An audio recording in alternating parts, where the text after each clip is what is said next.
All right, boys and girls, now we're going to do some math. It is time to practice addition and subtraction with our word problems. So let's look up here at our problem for today. It says the class read 4 books on Monday and 4 books on Wednesday. How many books did the class read? Again, it says the class read 4 books on Monday and 4 books on Wednesday. How many books did the class read?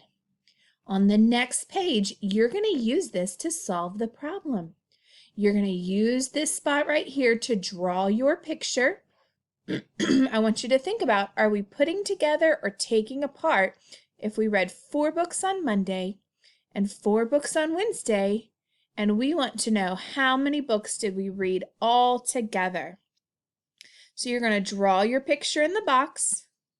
On the line, you're going to write your answer, put the number, and then down here, you're going to do a number sentence. That's where we use either the addition sign to show that we put things together, or the subtraction sign. So you would have a number plus a number makes another number.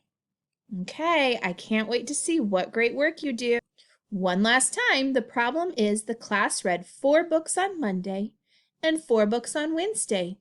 How many books did the class read?